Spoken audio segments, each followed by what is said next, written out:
Okay, so it's pocketgamer.biz. We were at the Nordic Game conference in Malmö in Sweden, and we just had a very inspiring, I think we could say, talk from Julie from Ouya. Thank you. So, and I guess we've just been talking in kind of Ouya. I call it an unconsole. People call it microconsole. I don't know what you. I like unconsole. Because you could.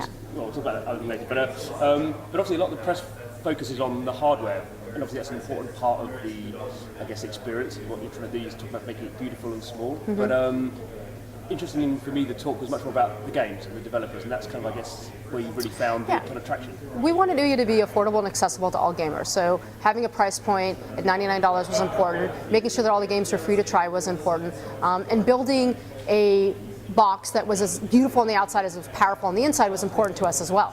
And that's why we partnered with Behar, and it's, Ouya is small but beautiful. But at the end of the day, you're not going to buy it because it's inexpensive. You're not going to buy it because it's beautiful. You're going to buy it because there's a great game on it that you want to play. And ideally, many great games on it that you want to play. And so our goal is to really find the great content, highlight it, and make sure that you're aware of it as a reason to buy. Have you been surprised at how much kind of traction you've had? Because you were saying it's interesting, it's not really been mobile developers. I mean, obviously there's some mobile developers who are doing Android already, but you've got a lot of guys coming from console, a lot of guys who haven't made Android games before. I mean, like Double Fine is obviously... I mean, when you talk to AAA developers, large independent game developers, or even new game developers, when they build a game, when they envision a game, when they dream up the game that they want to build, they want to build it for the television.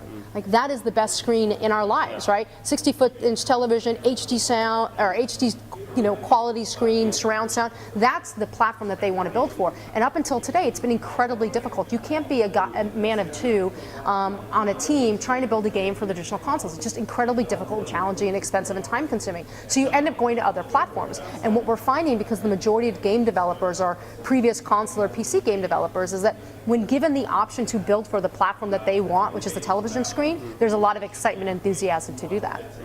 And I guess it's interesting because we kind of cover the mobile space a bit more kind of heavily than the console space, but the big games at the moment are like a Clash of Clans, so you don't kind of need the controller. So I guess there's a slight kind of, I think there's a slight. Yeah, I mean, the games that are going to be successful on Ouya are the ones that are optimized for the television, that really leverage a controller. I mean, the benefit of a television-based game is that you get emotionally immersed in the game. Like, a good game sucks you in. You're contorting your body. You're yelling at the screen. You're sweating from the eyebrows. Like, that's the type of experience you expect from a good game on the television, and those are the games that we expect to have on Ouya.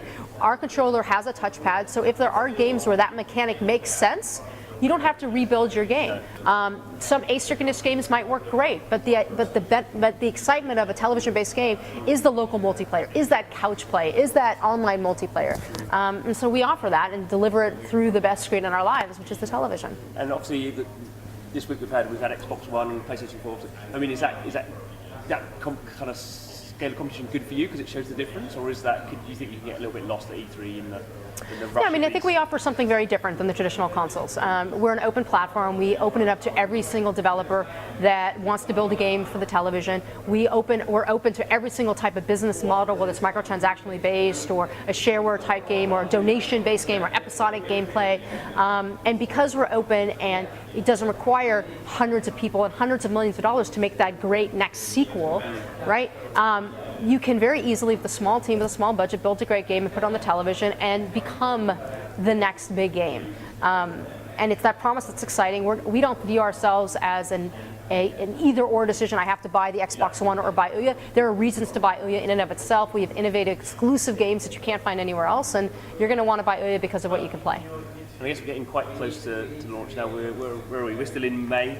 But you've got about we are nearly a month away. Yeah. So I guess is that kind of when the hard work actually starts, or is that kind of, I guess it's a slight matter of relief that it's actually... Every single day is hard. I mean, there's work every single day because there's a lot we want to do. We're constantly iterating and improving Ouya. We did it in a very different way. We didn't build the product behind closed doors for 2 to 5 years and then launch it with a huge marketing budget and say, here we are, this is wonderful, this is great, you're going to love it, buy it. What we said is, this is great, we know you want it, we're going to continue to get better though. Every couple of weeks we do a new update that improves the process, and it's going to continue to get better. It's nice you said we're growing in real time, which I guess has its ups and downs. Yeah, when we unveiled Ouya, a lot of people previewed it as like a final product, which was disappointing because we're not. The good news was every piece of feedback we got from those previews was something that was on our to-do list. So we feel very confident that when we launch in June, we're going to have a great product that people are going to love, and then we can start surprising and delighting you because there are things you don't expect that we will do that we think will be wonderful. Another interesting thing you said, which I may have taken a bit out of context, was you said you kind of go light in the North American. You've been surprised by global Yep. kind of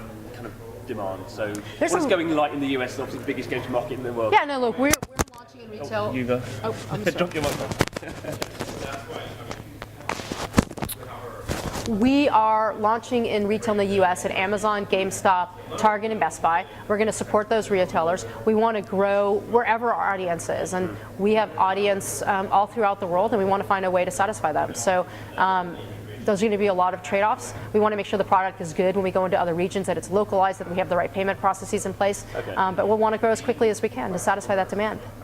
Lovely. Thank you. Awesome. Thank you.